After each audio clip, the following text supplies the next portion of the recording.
Welcome back to the channel, dear friends.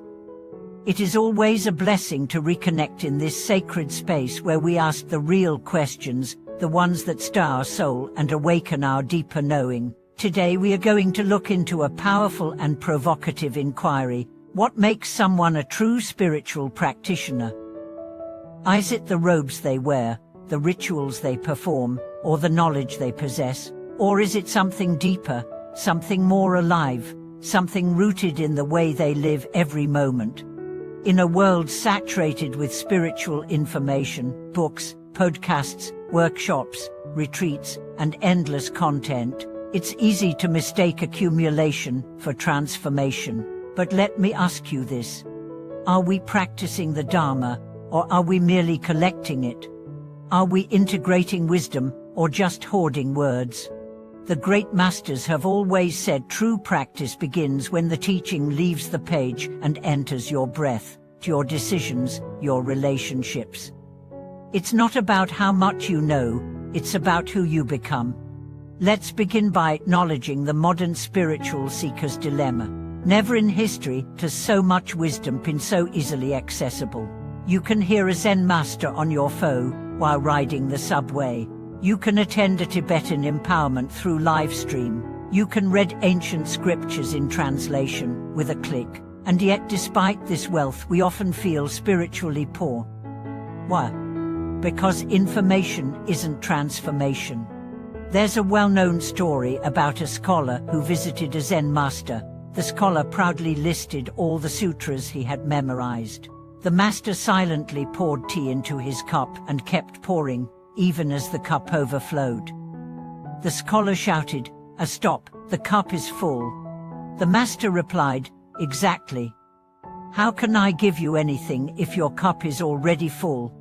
In today's world, our cups are overflowing with concepts, but the heart is still parched. So let's ask again. What defines a real practitioner? A real practitioner is not someone who talks about compassion.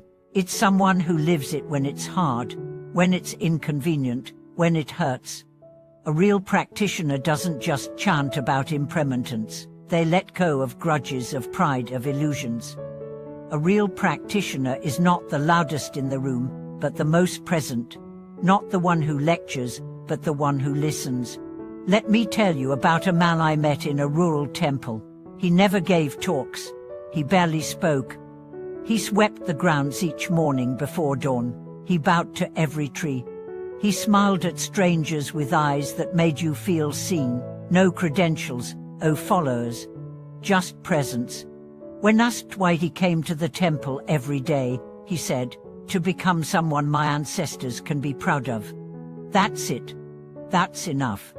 This is what many teachings point to: the embodiment of the Dharma, not in theory, in action, in silence, in simplicity.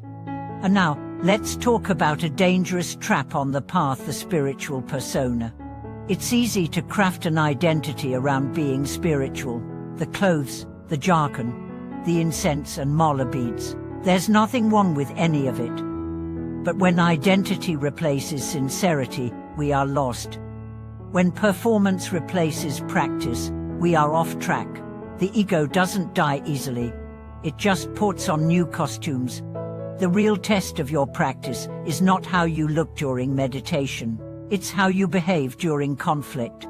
Not how many mantras you recite, but how much patience you show when your child spills juice, when your co-worker gossips, when your spouse forgets something important. Are you reactive or responsive? Do you punish, or do you pause?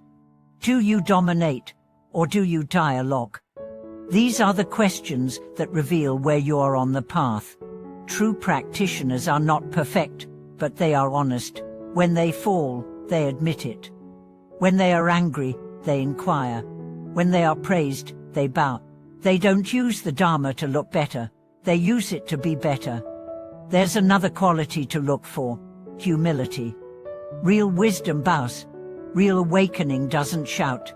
It whispers through kindness, through curiosity, through a willingness to always be learning, even from a child, even from a fool, even from pain. One of the signs of maturity on the path is when you stop trying to prove how spiritual you are. You stop comparing. You stop correcting others. You simply live the teachings, quietly, fully, freely. Let me share the story of Maya, a woman who had been practicing for 30 years. She had studied with famous teachers, received many empowerments, led retreats. But when her son died unexpectedly, her world shattered. "Everything I thought I knew vanished," she said. "What remained was this: can I be kind today? Can I forgive life for this pain? Can I still be of use?" She didn't return to her sanha for months. When she did, she didn't teach. She sat in silence. She listened, and when others came with their grief, she held them, not with words, but with a gaze that said, "I know, I hear." That's a practitioner. So how can we walk this path more truly? Start small, be honest, practice what you know before seeking more. Integrate one teaching at a time. If you've read about mindfulness, practice it while brushing your teeth. If you've studied compassion, try it with your enemy. If you've heard about letting go, choose one resentment and work with it. Make your practice real. Also, surround yourself with people who walk their talk, who inspire not by what they say, but by who they are. Teachers are important, but fellow travelers matter even more. Find Sangha, or create it. And finally, reflect daily, not as punishment, but as nourishment. Ask yourself each night, was I present today? Did I act with kindness? Did I judge more, understand more? Did I remember what matters? These questions shape the soul. You don't need to renounce everything to be real. You just need to return to your breath, your body, your heart, again and again.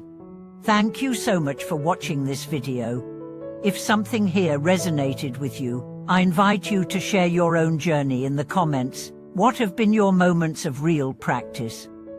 When have you caught yourself posturing, and when have you felt truly aligned with the teachings? Let's support each other in making the Dharma not just something we know, but something we live. Please like, subscribe, and click the bell so we can continue growing together in truth.